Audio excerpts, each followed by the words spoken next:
नमस्ते। हमारे साप्ताहिक कार्यक्रम प्रोफेसर अभय दुबे के साथ बातचीत में स्वागत है। अभय भाई, अब एक चीज, क्योंकि अब सबसे सबसे important Iran Israel America war है, हम सब लोग उससे प्रभावित हो रहे हैं।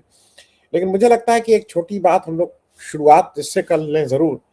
कल रात में यूएनआई में सरकार ने एक तरह से छापा मारा, मतलब एक कोई बता रहे हैं कोर्ट ऑर्डर था, और पूरे यूएनआई का टेक ओवर सरकार ने कर लिया है।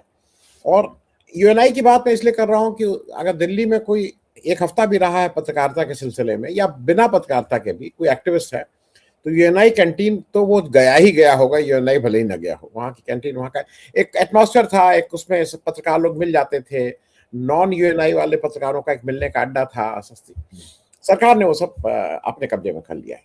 और साथ में मैं इसलिए कह दूं कि रोज आप खबर आ रही है कि फलाना ट्विटर के 4 अकाउंट उनके बंद हो गए, 2 यूट्यूब चैनल बंद हो गए, और बिना विदाउट एनी राइम और रीजन उनको एक भेजा जा रहा है कि ये देश हित में नहीं है और वो बंद करा दिया जा रहा है। मैं एक छोटी टिप्पणी इस पे लेके फिर ईरान और इसराइल की वॉर पे आ जा रहे हैं, लेकिन पहले एक छोटी टिप्पणी। देखिए आनंद जी, जो आप प्रश्न पूछ रहे हैं वो एक बहुत व्यापक प्रश्न है, और उसका हमारे लोकतंत्र की जो संरचना है मौजूदा, उसका जो किरदार संरचना से उसका किरदार बनता है, उस किरदार से उसका बड़ा गहरा ताल्लुक है। हम लोग उस जमाने के पत्रकार हैं जिस जमाने में पीटीआई, यूएनआई और ये सब बड़ी बड़ी 2 बड़ी एजेंसियां होती थीं। हम ही लोगों के मित्र उनमें काम करते थे, फिर कभी कभी हम लोग उनमें काम करने चले जाते थे और वो लोग हमारे अखबारों में काम करने लगते थे आके। तो न्यूज एजेंसियों के बीच में और अखबारों के बीच में एक तरह का विनिमय, एक तरह का एक्सचेंज चलता रहता था। और अखबार ज्यादातर अखबार ही होता था, प्रिंट मीडिया ही था, बाकी कोई मीडिया था ही नहीं, और अखबार इन्हीं एजेंसियों पर निर्भर करते थे। तो मेरी निगाह में तो, मैं तो उस जमाने का आदमी हूँ, आप भी उस जमाने का आदमी है, इन एजेंसियों की बहुत बड़ी, लार्जर देन लाइफ, मतलब एक बहुत बड़ी छवि थी। तो पीटीआई और यूएनआई को हम लोग बहुत, मतलब जब देखते थे कितना जबरदस्त ये लोग काम कर रहे हैं, क्योंकि सारी खबरों के स्रोत वही थे हम लोगों के लिए, सारा बुनियादी सामग्री वहीं से आती थी।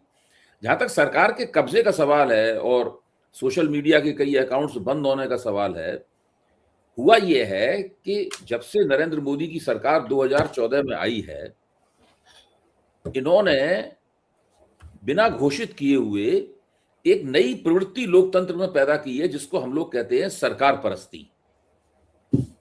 हर चीज सरकार इस मुल्क की मालिक है, सरकार इस समाज की मालिक है, सरकार हमारी निजी जिंदगी की मालिक है, सब चीज सरकार मालिक है। सरकार हमेशा से ही, मैं मानता हूं, आधुनिक राज्य जो है, मॉडर्न स्टेट जो है, वो बहुत ही शक्तिशाली कल्पना है उसके पीछे।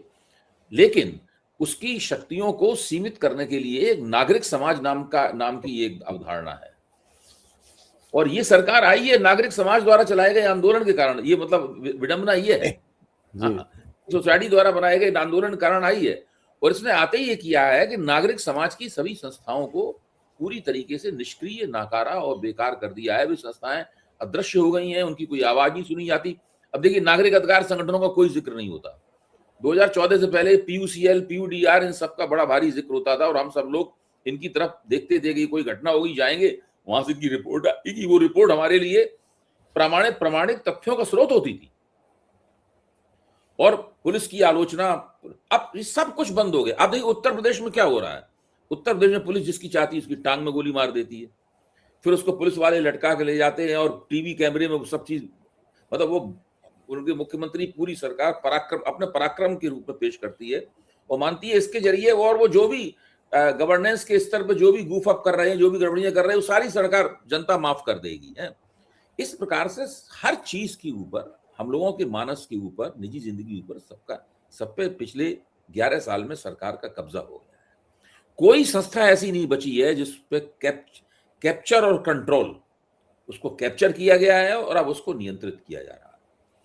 वे संस्थाएं जिनके जरिए जिनमें हम सरकार की शिकायत करते थे, हम भाई अदालतों में जाके सरकार की शिकायत करते थे, हम मानवाधिकार आयोग में सरकार की शिकायत करते थे, हम नागरिक अधिकार संगठनों में जाके सरकार की शिकायत करते थे, हम चुनाव आयोग में जाकर सरकार की शिकायत करते थे।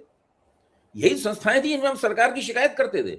जहां पर हमारी शिकायत दर्ज होती थी, वो सारी की सारी संस्थाएं सरकार के नियंत्रण में है। शिकायत तकनीकी रूप से हम अभी भी कर सकते हैं, लेकिन उन्हीं शिकायतों पर वहां कार्रवाई होगी जिन शिकायतों पर सरकार उनकी आका बन गई है सब जगह। पहले जो बातें छिप के कही जाती थी, मौन रूप में कही जाती थी, वो सारी बातें अब खुल के होने लगी हैं। अब इसमें कोई किसी किस्म का संदेह नहीं रह गया। अब तो ऐसा जज जो कि सरकार के खिलाफ जिसने एक फैसला दे दिया हो, उसके बाद अच्छा भाई उसने सरकार के खिलाफ फैसला दे दिया, नहीं नहीं, वो जज के बारे में बात मत करिए, वो सरकार के खिलाफ भी फैसला देता है, यानी अपवाद हो गया है मामला ये। पहले क्या जी होता था कि पहले आजकल अखबारों में एमसी मेहता को बहुत सेलिब्रेट किया जा रहा है, आप देख रहे होंगे जी पूरे पूरे देश के लेख आ रहे एमसी मेहता के ऊपर। तो लगता है कि एमसी मेहता तो कोई कुछ मिस्र से आए हुए देवता हैं, मिस्र का जो पैंथियन है, गॉड्स का मतलब जो है मिस्र से आए हुए देवता हैं, ऐसे देवता तो होते ही नहीं हिंदुस्तान में अब, जो जब चाहे तो सरकार के खिलाफ एक रिट दायर कर दें और उनकी रिट पे सुप्रीम कोर्ट जो है ना सरकार के खिलाफ आदेश भी दे दे। ये देखिए सब चुनाव आयोग के, आप बीजेपी के खिलाफ शिकायत कर दो तो सेशन होते थे, वो किसी का भी होता वो चुनाव कैंसिल कर देते थे। उन्होंने बड़ी बड़ी हस्तियों को चुनाव कैंसिल किया। ये सब बातें खत्म हो चुकी हैं। सब कुछ सरकार, और सरकार में भी उसका जो शीर्ष है, सरकार भी पिरामिड के आकार की है, सरकार भी जो है वो पिरामिड के आकार की है। सरकार में जो शीर्ष है वहीं से सब चीजें चलती हैं, वही सब चीज तय करता है। अब इसमें जब यूएनआई को कैप्चर किया गया, अच्छा और खास बात ये तर्क ये है हम सब कानून के मुताबिक कर रहे हैं, जी देश सेवा के लिए कर रहे हैं। इसमें आपको क्या समस्या है? आप इस बात पे क्यों हाय हाय कर रहे हैं? आप किस प्रकार की आजादी चाहते हैं? क्यों चाहते हैं आजादी? साफ साफ है, आजादी और अधिकार दोयम दर्जे की चीज है, कर्तव्य और आपकी जिम्मेदारी ये पहले दर्जे की चीज है। तो ये जो पूरा समीकरण था, कर्तव्य और अधिकार वाला समीकरण था, इसको इन लोगों ने पूरी तरीके से पलट दिया है। अगर आपको आजादी और अधिकार भोगने हैं तो आप बीजेपी में चले जाइए कृपा करके, जी जी उसके बाद आप आजादी और अधिकार भोग पाएंगे। अगर बीजेपी से बाहर रहेंगे तो आपको कर्तव्य निभाने पड़ेंगे अपने, सीधी सी बात। जी जी। अब भाई मैं ईरान उस पर आऊँ, मैं एक अपनी छोटी टिप्पणी कर दूं। मैं थोड़ा इससे असहमत हूं। आप जो कह रहे हैं ना शिकायत भी कर सकते हैं, उत्तर प्रदेश में या देश के किसी हिस्से में अगर आप कहिए कि सिलेंडर नहीं मिल रहा है तो हाँ। आपको जेल में डालने का पूरा हुआ, आप शिकायत भी नहीं कर सकते। मेरे ख्याल में ये थोड़ी, यहाँ तो नोएडा में हुआ ना कल। हाँ नहीं नहीं, ये बहुत कॉमन है। टीम लोगों से प्रतिक्रिया ले रही थी, हाँ तो पुलिस उनकी पर चढ़ दौड़ी, हाँ उनके टेलीफोन वगैरह सब जो थे, मोबाइल वगैरह सब जब्त कर लिए गए। उस पर दिल्ली जर्नलिस्ट यूनियन ने उस पर संज्ञान भी लिया है और उसके खिलाफ लिख के दिया है कि ये उचित नहीं है। तो मेरा ये मानना है कि अब आप शिकायत भी नहीं कर सकते हैं, विरोध तो दूर की बात है। मोदी जी ने जो टेक्निक बताई थी कि नाले से गैस निकालो, बहुत से लोग को शोध कर रहे थे, बहुत से लोग कोशिश कर रहे थे, बहुत से लोग जाके चाह रहे थे कि वहां से आ जाए, भाई एक अच्छी बात उन्होंने बताई थी, लेकिन उसको पुलिस मार रही है। अरे भाई शोध कर रहा है कोई, मोदी जी का बताया हुआ शोध है, उसमें अगर नाले से गैस निकल आएगी तो समस्या का समाधान हो जाएगा, उसको नहीं करने दे रहे हैं। खैर अब मैं ज्यादा एक और अहम जो हम सबको जिससे हो रहा है, ईरान इजराइल अमेरिका वॉर, मैं उसमें एक दो चीजें जो मेरे ऑब्जर्वेशन है मैं आपको पहले बता दूं। अमेरिका बिल्कुल अब इस समय उससे बाहर एक तरह से निकलने की कोशिश कर रहा है। अब स्टेटमेंट ट्रंप के आ रहे हैं कि मारने के लिए कुछ बचा नहीं है। उनके जो ट्रेजरी सेक्रेटरी हैं वो ये कह रहे हैं कि भाई अब हम सैंक्शन हटा लेंगे, लेकिन स्टेट ऑफ हॉर्मुज की बात कर रहे हैं। इजराइल के अगेंस्ट, जैसा मैंने बहुत से लोगों से बात की, एक एंटी इजराइल सेंटिमेंट अमेरिका में हो रहा है। और लेकिन ईरान इन सब के बीच में, उसके बहुत से लोग मारे गए, वो कह रहा है कि भाई ये या तो जीत है या मौत है, हम ये बीच की कोई चीज मानेंगे, कोई सीज फायर नहीं, कोई कुछ नहीं, या तो जीत या मौत। ऐसे में मैं अब जहां पे हम लोग खड़े हुए हैं, अच्छा और एक मैं दर्शकों के लिहाज से, मैं कल बहुत सी चीजें देख रहा था, लोग ये मानना है कि अगर रुपया 93 पॉइंट कुछ हो गया है, 94 छू रहा है, रुपया 1 रुपया अगर गिरता है, मतलब डॉलर का मूल्य न होता है अगर रुपए का, तो ये कल किसी ने एक आंकड़ा बताया कि 72,000 करोड़ का डायरेक्ट इफेक्ट है। और एक ये भी आंकड़ा आया कि 4 ट्रिलियन की इकोनॉमी में इस सबसे अगर आधा % का भी फर्क पड़ता है तो $200 बिलियन है। $1 बिलियन करीब करीब 6,000 करोड़, करीब 20 लाख करोड़ की हिट है इंडिया के लिए। मैं इन सारी चीजों में पहली चीज, अमेरिका इजराइल की दोस्ती, या अमेरिका थक चुका है, और ईरान का जो नया नेतृत्व है जिसको लोग कह रहे थे कि अब तो ये खत्म हो गया क्योंकि सारे लोग, उस पर आपकी टिप्पणी, कहां खड़े हैं आज हम युद्ध में? देखिए मैं ये तो मानता हूं कि ईरान ने जिस प्रकार का जवाब दिया है वैसी अपेक्षा उससे की नहीं जा रही थी। हम लोगों को पता नहीं था कि ईरान की तैयारियां कितनी हैं, हम लोग पहले से जानते थे कि ईरान के पास एयरफोर्स नाम की कोई चीज है नहीं, नेवी भी उसकी बहुत ही कमजोर सी और बहुत मामूली सी नेवी थी। ईरान मुख्य तौर पर थल सेना का देश था, आर्मी वाला देश था, फौज वाला देश था। लेकिन उसने जो मिसाइलों का जखीरा एक तैयार कर रखा था, जिसके अंदर क्रूज मिसाइल, बैलिस्टिक मिसाइल से लेके और तरह तरह की डांसिंग मिसाइल और पता नहीं कितने तरह की मिसाइलें हैं, और ड्रोन्स का जो जखीरा तैयार कर रखा था, वो उसका अंदाजा अमेरिका को भी नहीं था, उसका अंदाजा मोसैड को भी नहीं था, उसका अंदाजा CIA को भी नहीं था। इस बीच में मैंने कई रक्षा विशेषज्ञों से बातचीत की, वो लोग भी इस तरह मानते हैं कि ये तो उन्हें पता था कि पिछले साल जब जून में इजराइल और अमेरिका ने ईरान के एटमी प्रतिष्ठानों पर हमला किया था, 12 दिन का युद्ध चला था आनंद जी। उस 12 दिन के युद्ध के बाद में ईरान ने कुछ तैयारी की थी लड़ाई की, कि उसे डर था कि दोबारा हमला हो सकता है, लेकिन ये नहीं पता था कि वो तैयारी इस स्तर की है। उन्होंने न केवल ये तैयारी की थी, बल्कि उन्होंने ईरान इराक वार जो हुआ था उससे सबक लेते हुए अपने पूरे नेतृत्व का विकेंद्रीकरण कर दिया था, और एक एक पद के लिए 3-3, 4-4 विकल्प। और ये सब खामनेई साहब, जो सीनियर वरिष्ठ खामनेई साहब, जिनको पहले दिन ही मार दिया गया, हत्या कर दी गई, वही सब कर गए थे तैयारी पूरी। अली खामनेई वही सारी, मुश्तबा के पिता वही सारी तैयारी कर गए थे। तो वो बिल्कुल इसी तरह कर गए थे, और वो रिवोल्यूशनरी गार्ड को 30 प्रांतों के हिसाब से 30 हिस्सों में बांट गए थे, और हर हिस्से के पास अपनी ऑटोनॉमी, अपनी स्वायत्ता होगी, उसे तेहरान से आदेश नहीं लेने पड़ेंगे और वो लड़ता रहेगा। ये बिल्कुल ऐसी स्थिति बना गए थे।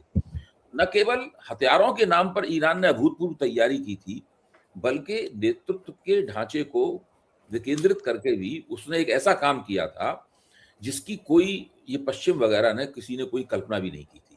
इसी का फायदा इस वक्त ईरान को मिल रहा है, पहली बात। दूसरी बात यह है कि मैं ये नहीं मानता हूं कि अमेरिका थक गया है। देखिए, अमेरिका में इतनी क्षमता है कि वो 8-8, 9-9 साल तक एक इलाके में युद्ध लड़ सकता है, और लड़के हार गया हो, अपमानित हुआ हो, अलग बात है, लेकिन उसके लिए 1-2 साल, 3-4 साल, 4 साल अमेरिका के लिए $3-4 ट्रिलियन खर्च करके एक युद्ध लड़ना जो है ना, वो कोई पहली बार नहीं कर रहा है, वो फिर दोबारा लड़ सकता है। अमेरिका कोई ऐसा देश नहीं है इसकी क्षमताएं कम हो गई हों। उससे बड़ा मिलिट्री इंडस्ट्रियल कॉम्प्लेक्स दुनिया में कहीं कोई नहीं है। बाकी तो खुशी के पास कुछ है ही नहीं, दूसरे देशों के पास छोटे छोटे कॉम्प्लेक्स हैं। सोवियत संघ के पास था कभी, वो भी है अभी, लेकिन वो पहले ऐसी बात उसके अंदर नहीं रही। तो अमेरिका थक नहीं गया है। अमेरिकन लोगों को लग रहा है कि ये राजनीतिक रूप से नुकसानदेह हो गया है। अगर इस युद्ध को हम इसी तरह चलाते रहे तो राजनीतिक रूप से पूरा मामला गड़बड़ा जाएगा, और जो फायदा वो लोग उठाना चाहते थे अमेरिका के लिए, वो फायदा नुकसान में तेजी के साथ, नुकसान की तरफ तेजी से जा रहा है। इसलिए उनमें एक तरह की बेचैनी है कि किसी तरह अब इस युद्ध को खत्म किया जाए। अच्छा, अब युद्ध को अचानक तो आप युद्ध छोड़ के जा नहीं सकते, आपको कुछ दिखाना है कि हमने ये तीर तो मारा भाई, हमने देखिए ये हासिल कर लिया। तो अमेरिका, मुझे लगता है कि अमेरिका पूरी तरीके से जुगाड़ में है कि वो कुछ ऐसा दिखाए कि ये है ठोस जो हमने इस युद्ध से जो है हासिल किया है। जैसे कि अगर मान लीजिए वो दक्षिण इराक में जो होर्मुज जलडमरू मध्य वाला जो बीच है बहुत बड़ा, अगर वो उस बीच पे कब्जा कर लेता है तो अमेरिका के लिए, ट्रंप के लिए कहने लायक होगा कि हमने देखिए एक बहुत बड़ा काम कर लिया। अगर वो ईरान की जो मिसाइल फैक्ट्रियां हैं वहां पे कोई कमांडो ऑपरेशन करके उनकी बैटरियां अपने कब्जे में ले सकता है या उनको निष्क्रिय कर सकता है, तो वो दिखा सकता है देखिए हमने ये सब कर लिया। तो पूरा, मेरे ख्याल से इस वक्त अमेरिका की पूरी रणनीति इस फोकस के ऊपर है कि वो तुलसी गब्बार्ड का जो बयान आया है, तुलसी गब्बार्ड युद्ध से सहमत नहीं है, लेकिन फिर भी वो ट्रंप के साथ खड़ी हुई है। जेडी वेंस जो उपराष्ट्रपति हैं, वो भी इस युद्ध से सहमत नहीं है, लेकिन फिर भी वो मानते हैं कि अगर वो ट्रंप का विरोध करेंगे, ट्रंप की अभी दोनों मिलकर टांगे खींच देंगे तो कुछ नहीं बचेगा, सत्ता ही हाथ से निकल जाएगी। तो लेम डक प्रेसिडेंसी का कुछ क्या होगा, कुछ नहीं, ये सब भी लेम डक हो जाएंगे। तो ये तुलसी गब्बार्ड का कहना ये है कि हमारे, और ताजा बयान उनका है कि हमारे और इजराइल के लक्ष्यों में अंतर है। इजराइल का लक्ष्य रिजीम चेंज है, हमारा लक्ष्य रिजीम चेंज नहीं है, ये उन्होंने साफ कर दिया। हमारा लक्ष्य ज्यादा से ज्यादा ये है कि हम ईरान की जो मिसाइल क्षमता है, उस मिसाइल क्षमता को कुंद कर दें, ये उन्होंने बयान किया है। अच्छा, तो ये अमेरिका ने इसका मतलब अमेरिका ने अपने रवैये में बड़ा भारी परिवर्तन किया है। जो मुश्तबा खुमैनी ने अपना वो दिया था, अपना संदेश पहला दिया था। स्टेटमेंट। हाँ, 3 शर्तें रखी थी। उनमें एक शर्त ये थी कि भाई हमारे ऊपर से सैंक्शंस हटाइए, आप हमारे प्रतिबंध लगे हटाइए। तो अमेरिका ने उसको आंशिक रूप से मानना लगभग स्वीकार कर लिया है। अमेरिका कह रहा है कि जो समुद्र में जो तेल है ईरान का, मतलब जो है वो ईरान अब जिसको चाहे बेच सकता है। हम सोच रहे हैं इसके ऊपर, मतलब ये सब हो रहा है। तो कुछ ना कुछ जो युद्ध की जकड़बंदी थी वो कहीं ना कहीं से ढीली होती हुई दिख रही है। दूसरे, ईरान ने यह भी बता दिया कि अगर आपने हमारे तेल और गैस प्रतिष्ठानों पे हमले किए तो हम भी करेंगे। जो उसने कतर का किया है ना, कतर कह रहा है 5 साल लगेगा उसको रिपेयर करने में। उसके बाद ट्रंप ने स्वयं हस्तक्षेप करके कहा कि अब तेल और गैस प्रतिष्ठानों पे हमले नहीं होंगे। ये सब भी बातें हुई हैं। तो कुल मिला के युद्ध में अभी भी दोनों तरफ बहुत तनातनी है और युद्ध अभी और 15-20 दिन चल सकता, जितना चला है उतने दिन और चल सकता है। लेकिन अब बाकी जितने भी दिन होंगे उसमें हर दिन के साथ ये कोशिश होगी कि कैसे इस युद्ध को जो है ना उपसंहार की तरफ ले जाया जाए, कंक्लूजन की तरफ ले जाया जाए। ये कोशिश सब होगी और ये कोशिश सब लोग, क्योंकि देखिए ईरान के विदेश मंत्री ने क्या बयान दिया है, उन्होंने बयान दिया है कि हमें इतने रुपए इतने डॉलर्स दे दिए जाएं अगर, तो हम मान लेंगे कि हमारे जो नुकसान हुआ उसका भुगतान हो गया। जबकि पहले उन्होंने मांग की थी हमें 500 बिलियन, अब उन्होंने कम की मांग की है। तो बस दोनों तरफ से ये दिखाई पड़ा कि ईरान भी जानता है कि ये सब जो मांगे कर रहे हैं 100% थोड़ा मानी आएंगी मांगे। हमने अपनी मांग रख दी है, कहीं बीच में फैसला होगा। जैसे एक डिफेंस एक्सपर्ट ने कहा कि दोनों के दावे एवरेस्ट जैसे थे और कहीं जाके वो अरावली की हाइट पे जाके मिल जाएंगे। ठीक है। नहीं अबे भाई, लेकिन एक दो चीजें और डेवलपमेंट हुए हैं। अब थोड़ा युद्ध का विस्तार भी, मैं विस्तार इसलिए बोल रहा हूं, यूक्रेन के जेलेंस्की का वो आ गया है कि उन्होंने अपने लोग भेज दिए हैं, अपनी टेक्निक भेज दी है, मशीन्स भेज दी हैं उन Saudi Arabia, UAE, Kuwait, Oman, Lebanon में, और अब वो मुकाबला करेंगे ईरान का, और अपने टेक्निकल लोगों को भेजा है। ब्रिटेन ने आज पहली बार उसने मना कर दिया था, आज ब्रिटेन का भी आ गया है कि नहीं, हमारे जगह से अमेरिका की जो वायुसेना है वो उड़ान भरेगी।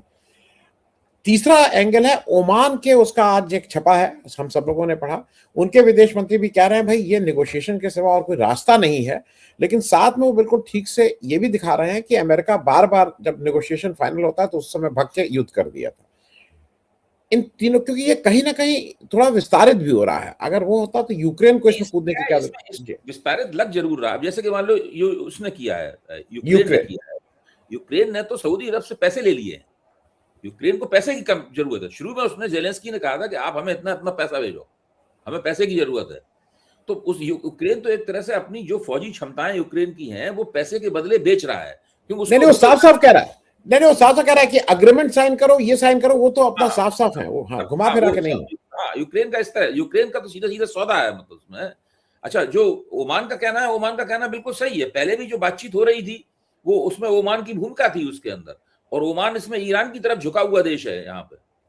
तो ये ऐसी स्थिति, देखिए ये सारा घटनाक्रम जो है, अगर आप सारे घटनाक्रम को ध्यान से देखें और बिटवीन दी लाइंस पढ़ने की कोशिश करें तो ये समझ में आती है कि अब सारी जितने भी पक्ष हैं, मेरे ख्याल से शायद इजराइल को छोड़ के, इजराइल अभी भी पुरानी हेकड़ी जो है उस पर टिका हुआ है। क्योंकि इजराइल के लक्ष्य जो हैं वो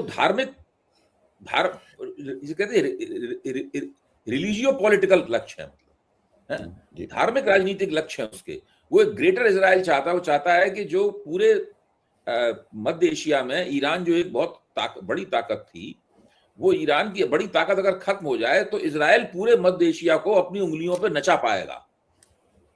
ये लक्ष्य लेके वो इजराइल चल रहा है। और जाहिर है कि ऐसे लक्ष्य कल्पित किए जाते हैं लेकिन पूरे नहीं होते, आंशिक रूप से ही पूरे हो पाते हैं। तो ऐसी स्थिति में हो सकता है कि एक दिन ट्रंप नेतन्याहू को बुलाएं या फोन करें और कहें कि भाई चलो अब खत्म करो, वरना हम तो निकल रहे हैं, तुम देख लेना तुम्हारा क्या होता है। तो फूंक सड़ जाएगी इजराइल की। जी।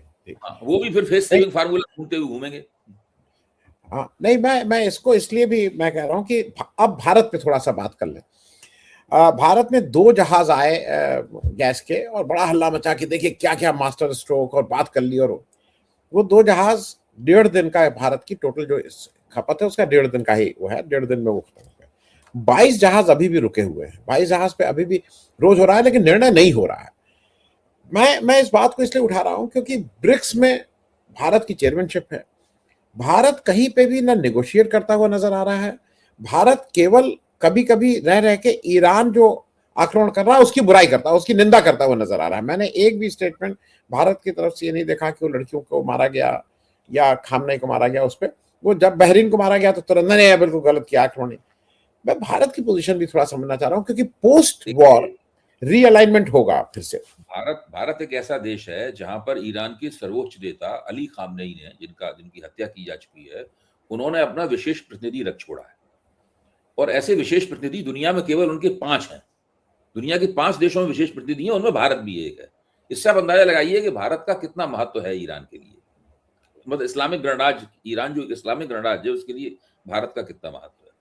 हम सब लोग जानते हैं कि खुद अली खामनेई और उससे पहले जो रुहुल्ला आयतुल्ला जो थे, आयतुल्ला खुमैनी थे, उनका परिवार तो लखनऊ के पास एक बाराबंकी हमारा छोटा गांव है, वहां से रिश्ता है उनका। वो उर्दू बोल लेते थे, उर्दू में शायरी भी करते थे, और उन्होंने अपना शायराना नाम हिंदी रखा था। इस बात को लेकर जो तत्कालीन शाह थे, जिनसे उनकी प्रतियोगिता थी, राजनीतिक प्रतियोगिता थी, वो नाराज रहते थे। वो कहते थे कि ये ईरानी है ही नहीं, तो इंडियन है। उसको हमेशा कहते थे, अयतुल्ला खुमैनी को, वो शाह रजा पहलवी जो थे, वो कहते थे ये ईरानियन नहीं है, ये तो इंडियन है, ये भारतीय है, इस तरह करके हिंदी है, इस तरह करके उनको मतलब उनका अपमान करते थे उनका हमेशा। तो भारत का इतना महत्व है उसका। जो मैंने इनके विशेष प्रतिनिधि हैं यहाँ पर अयतुल्ला इलाही, उनसे मैंने खुद सवाल पूछा आमने सामने। मैंने अयतुल्ला इलाही से सवाल पूछा कि जब युद्ध हुआ तो भारत का जो रवैया था, उस रवैये को लेके आपको आश्चर्य हुआ या आपको पहले से अनुमान था कि भारत ऐसा करेगा? तो उन्होंने जवाब दिया कि नहीं, हमें ताज्जुब हुआ कि ऐसा भारत ऐसा करेगा, हमें यह अंदाज नहीं था कि भारत ऐसा करेगा। फिर उन्होंने कहा कि लेकिन अभी भी हम भारत को अपना नेबर, अपना पड़ोसी मानते हैं, नेबर फर्स्ट हमारी पॉलिसी है, और हम इसमें भारत को हमेशा प्राथमिकता देते रहेंगे। भाई वो एक डिप्लोमेट हैं, और ऐसा माना जाता है कि अगर मुज्तबा की जगह फिर खाली हुई तो इन्हीं का, जो भारत में तैनात है, इन्हीं का नंबर है दोबारा सर्वोच्च नेता बनने का। और उनकी जिस तरह संभल के बातचीत में बहुत बोल रहे थे वो, अंग्रेजी में ही बातचीत हुई, तो उससे लगा कि इनमें इस प्रकार का इस तरह की क्षमताएं दिखाई पड़ रही हैं, राजनीतिक नेतृत्वकारी क्षमताएं काफी हैं, और इसी तरह का वहां सम्मान भी उन्हें बहुत ज्यादा मिल रहा था वहां। जी। तो इसमें स्थिति यह है कि ईरान को उम्मीद नहीं थी, इसीलिए ईरान ने क्या किया है कि ईरान ने भारत के विरोध का, भारत ने उसकी निंदा की है, उसका उसी स्वर में जवाब देने की बजाय होर्मुज स्ट्रेट में, होर्मुज जलमर्द में भारत को एक राशन कार्ड पकड़ा दिया है। और उस राशन कार्ड में अभी तक केवल, जैसे 2 किलो घासलेट मिलता है राशन कार्ड पे, 2 किलो चावल मिलता है, तो अभी तक 2 जहाज निकलने का जो है उन मिला है। अभी उस राशन कार्ड में जब अगली एंट्री होगी ईरान की, तब इनकी और जहाज निकल पाएंगे। ये स्थिति है इनकी। तो वो ईरान ने राशनिंग कर दी है भारत की पूरी तरीके से, और ये इस तरीके से ईरान ने एक तरह से देखा जाए तो अपना बदला लिया है, या ईरान ने सबक सिखाया है भारत को, तुम जो कर रहे हो ठीक है, करते रहो, कोई बात नहीं, लेकिन तुम्हारे जहाज जो है ना, वो हम तय करेंगे कि कब एक निकलेगा, कब आधा जहाज निकलेगा, क्या होगा, ये सब हम तय करेंगे। ये स्थिति है। जी नहीं, मैं एक और चीज, क्योंकि देखिए ऐसा है, भारत ने भी डिप्लोमेटिकली बहुत कई गलतियां की। आज जब उसको रूस से तेल खरीदना पड़ रहा है या ईरान से तेल खरीदेगा, तो सबका मानना यह है कि अब वो महंगे रेट पे खरीदना है, क्योंकि अब वो जो पुराना उसका था कि रूस ने भारत को दिए जाने वाला डिस्काउंट में घोषित कर दिया है। रूस ने, उसने कहा भारत को जो डिस्काउंट मिलते थे, कोई डिस्काउंट नहीं मिलेगा, और रेट बढ़ा दिए। रेट बढ़ा दिए, क्योंकि सारी दुनिया में, यहां तक कि अमेरिका तक, जो सारे उपभोग के लिए अपना तेल खुद ही पैदा करता है, अमेरिका तो इंपोर्ट नहीं करता, अमेरिका तो तेल का एक्सपोर्टर है। तो वो अमेरिका के अंदर भी तेल महंगा हो गया। आप सुनते $4 का मिलता है वहां पे, क्या लीटर कहते हैं, गैलन कहते हैं, उनकी अलग भाषा है। हाँ, गैलन है, और वहां रोज दाम बढ़ते जा रहे हैं। अबे भाई, इन सबके बीच में एक ऐसा प्रश्न जो, क्योंकि अगर ये शायद लड़ाई नहीं होती तो हम और आप दिन रात उसी पे बात कर रहे होते। भारत में इलेक्शन है, और इलेक्शन पे कमोबेश बिल्कुल चर्चा हो ही नहीं रही है, सबका ध्यान उसी में लगा हुआ है।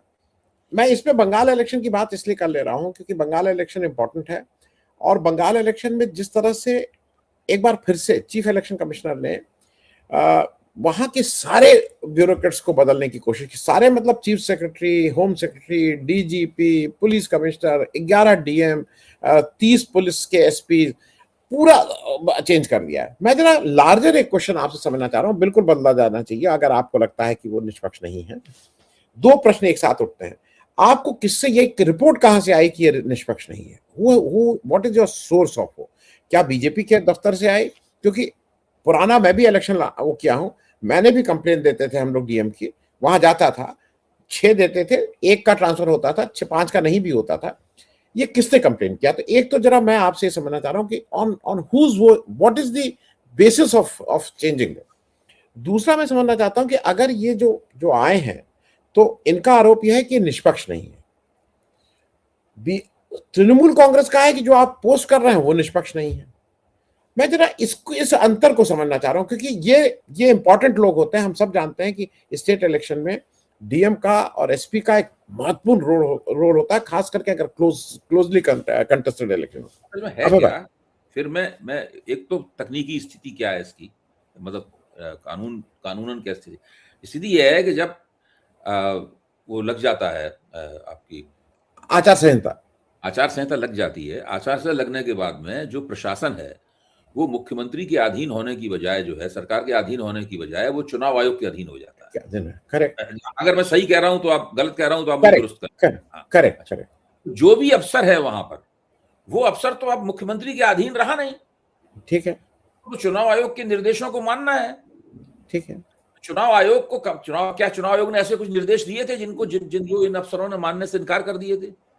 हाँ, वही पूछ रहा हूं यार, ऐसा कौन सा डर है कि ऐसे कौन से वो निर्देश वो देना चाहते थे जो उन्हें लगता था कि शायद जो पहले से ब्यूरोक्रेसी थी, उस ब्यूरोक्रेसी उनके उन निर्देशों को मानने से इनकार तो कर ही नहीं सकती थी, हीला वाला कर सकती थी।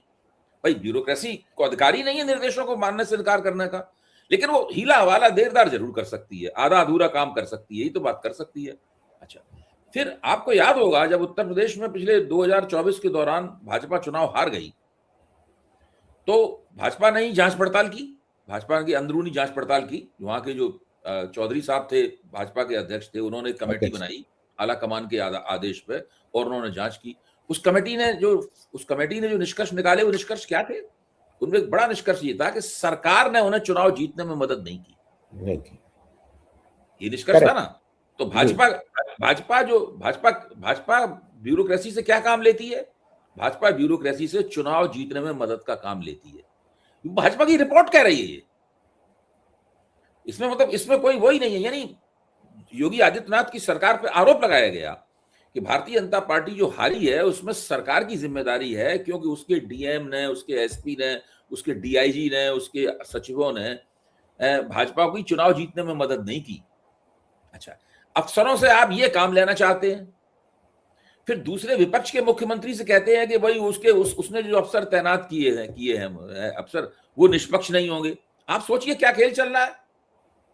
हम लोगों को ये देखना चाहिए कि भारतीय जनता पार्टी ने कौन सा पैरामीटर सेट किया है। भारतीय जनता पार्टी ने उत्तर प्रदेश के उदाहरण से ये पैरामीटर सेट किया है, ये क्राइटेरिया भारतीय जनता पार्टी ने बनाया है कि अफसर पूरी तरीके से बीजेपी का वफादार होना चाहिए। अगर बीजेपी का वफादार नहीं होगा अफसर, तो उस अफसर को हम बदल देंगे। अब चूंकि वहां पे ममता बनर्जी है, बैठी हुई है, इसलिए चुनाव आयोग की मदद से वो काम किया जा रहा है। अपने अपने अपने समर्थन वाले, अपने वफादार अफसरों को वहां तैनात किया जा रहा है, ताकि यहाँ चुनाव जीतने में आसानी हो। पूरा खेल ही इस तरह का है। जो चुनाव आयोग पे आरोप है ना कि भाजपा का जो सेल बन गया, भाजपा का प्रकोष्ठ बन गया है, वही स्थिति है पूरी की पूरी। जी। और क्योंकि मैं इसको समाप्त करने से पहले मैं एक बात और कह दूंगा भाई, कि अगर ये एक है प्रक्रिया कि भाई इलेक्शन से पहले लोग फ्रीबीज अनाउंस करते हैं, जो स्टेट गवर्नमेंट है अपने हिसाब से अपने अफसर बिठाती है, बिल्कुल ये बात जायज है, इसमें कहीं कोई दो राय नहीं है।